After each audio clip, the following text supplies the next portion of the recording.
အခုရောက်နေတဲ့ဟိုတယ်ကတော့တူရကီနိုင်ငံ Cappadocia မှာရှိတဲ့ Myat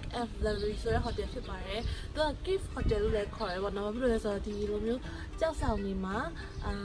အခန်းတွေဖွဲ့ထားတယ်ပေါ့နော်။အိမ်ကြီးဆောက်ထားတယ်။အဲ့နေရာမှာသူကဟိုတယ်လေးဆောက်ထားတဲ့အတွက်ကို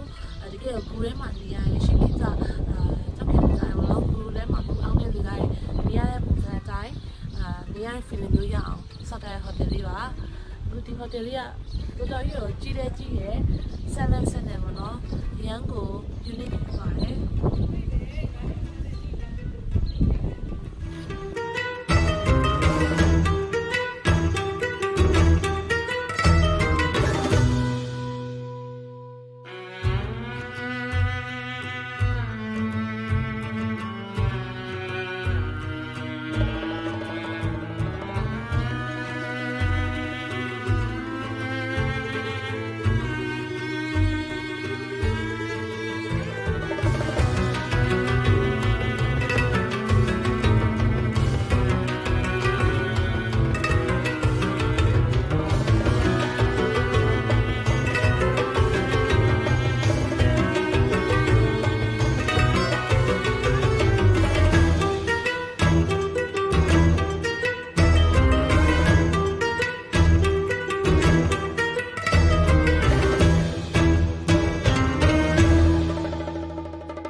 မြက်ကအခုအခန်းရှိရောက်နေပြီပေါ့နော်အဲ့တော့အခန်းထဲမှာဘယ်လို decoration တွေလုပ်ထားလဲဘယ်လိုမျိုးခုထဲမှာနေရမလဲဆိုတဲ့ဥစ္စာကိုပြပါမယ်အခန်းထဲက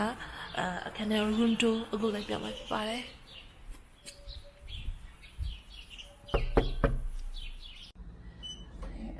အဲ့တော့ဟိုတယ်ခန်းထဲကိုလိုက်ပြမယ်ပေါ့နော်အခန်းထဲကတကယ်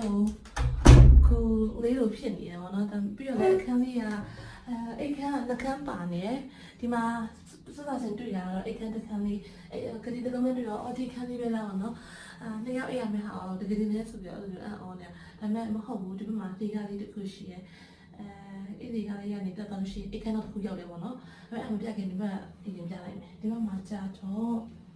ဘာရှိလဲဆိုတော့ရေချိုးကအိမ်သားဝါဆိုတော့ကျေးပဲဒီချိုးကအိမ်သားတော့ကျေးသားပဲဒီမှာဒီမှာလည်းပုံစံလေးတော့ပြအောင်ထားတယ်ပေါ့နော်။ဒါလေးနဲ့ထားတယ်။ဒီလိုတဲ့ရတဲ့လောက်ထားတွေ့ရတယ်။နော်။ချက်လိုက်လေ။ And God ဒီကနေပြီးတော့ခုနအခန်းနေပြီးတော့တက်တော်လို့ရှိရင်တော့အခန်းတစ်ခန်းရောက်တယ်ပေါ့နော်။အခန်းနဲ့လည်းဝင်ကြည့်လိုက်မယ်။